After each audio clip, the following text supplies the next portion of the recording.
Hello, this is Wmpyr here to talk about the CRMIPT. This is a Professor Bram Frank design, and it is a self-defense tool. And as you can see, it is based off of his folding knives. The design is pretty much very close or pretty much identical to his tactical folding knives. The main difference right here is you can see that there is no blade edge. Okay, there's no blade edge, but this is designed for self-defense. It's not a training tool. Okay, so in a self-defense situation, how do you use this? Well, the first thing is you take it out, and as you take it out, immediately block. You're protecting, covering up. Okay, so the attack is coming in, you don't know what's going on, so just grab the thing. Don't worry about taking the blade out or anything like that. Just boom, protect yourself. Main thing, survive. Protect yourself, and then from there, if they accidentally punch this or they punch onto that, that's on them. They're going to hurt themselves, and you were just doing this, covering up. Okay, so the first thing is, I think, pretty obvious, is once you do that, you can do a hammer fist attack, and you can see with this, it's going to make your hammer fist so much more powerful. Just because it protrudes that much. Look at the design on this thing. So you hammer fist with that. That's going to be a very powerful hammer fist. Now the other thing is this right here, the ramp. The ramp is another big feature. So you may have other folding knives, other tactical folding knives. They have like a small glass breaker right there. Okay, so you could do a hammer fist with that too, but they're not going to have the ramp. So how do you use the ramp? Why is it so significant? Well, there's 6 ways to use this ramp. Okay, 6 ways. Number 1, probably the most obvious, is to hammer. So you're using the ramp to hammer onto bone area, and it's going to hurt big time. Okay, so right there, the hammering. Number 2 is what I call pressure point activation. So you just digging it in, okay? Now, a lot of people may think that has to do with pain, and it can, but for me, you know, under that kind of stress, you're in an altercation with somebody, a lot of times people can ignore pain. So then, for me, it's more about leverage. So maybe you're trying to get someone off of you, or you're trying to wrestle someone down to the ground, or pin them up against the wall and call for help. Okay, so for that, the pressure point activation can really increase leverage. Okay, so then number 3 is scraping. Okay, so you're using this to scrape, and this is where you're doing the DNA catcher. This acts as a DNA catcher, and you're collecting some DNA.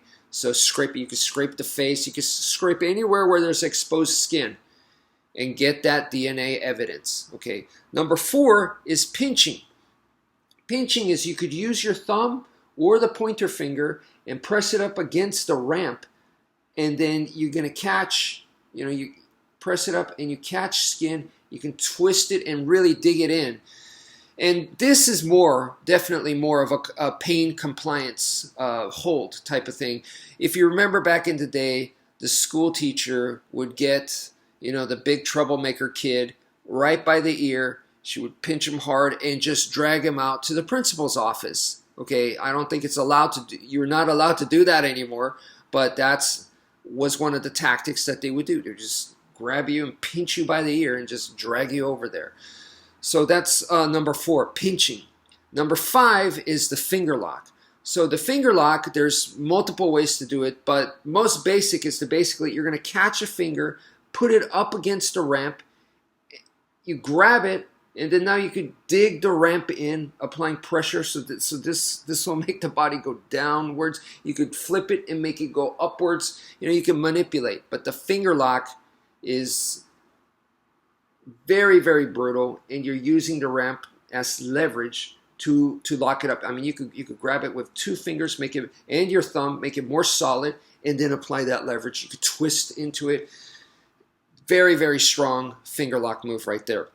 Number 6, last but not least, number 6 is the kinetic opening. So I said in a self-defense situation, you take this guy out like so, boom, and you're defending. So both of your hands are right here. You're protecting, and then from here, like that, you deploy the blade with your finger because both hands are going to be right there anyway.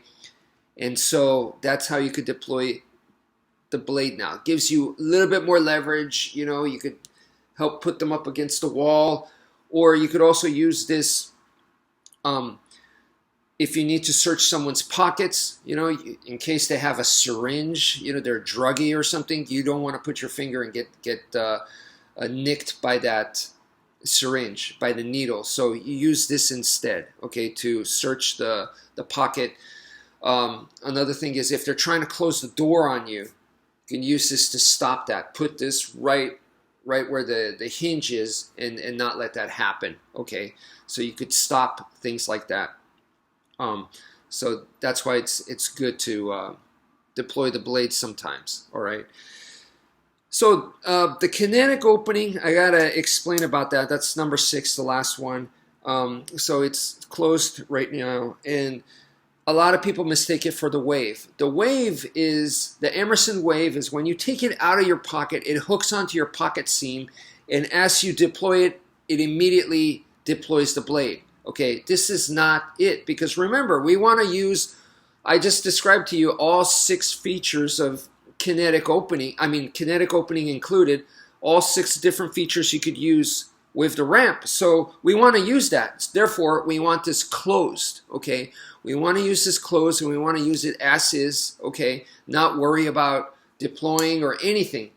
That way, there's no room for messing up. What if it didn't deploy all the way? What if something happened, the angle wasn't right? You don't have to worry about that. Just use it freaking closed. Just take it out. That's it. That's all you got to worry about is just take it out. Protect yourself immediately. So that's why we want this in the closed position. We don't want it to immediately open and get the blade out. That's not what we're interested in. Use it closed, okay? And closed is more discreet anyway. We don't want to freak people out and escalate the situation. So use it closed, and if that's not working, then you could hook it off of whatever, your finger, or you could hook it off of their arm, like so. You know, you could hook it off of pretty much just about anything that this thing can catch, and then you're going to deploy it, no problem at all. That's why this ramp is very, very versatile in that sense, and the opening method is also extremely versatile.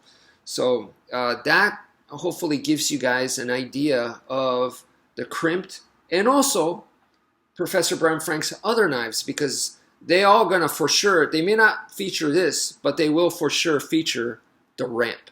So the ramp has 6 features, real quick again: hammer, pressure point, DNA catcher, pinching, finger lock, and then number 6, kinetic opening. So that's it for now. Thank you for viewing, and take care, folks.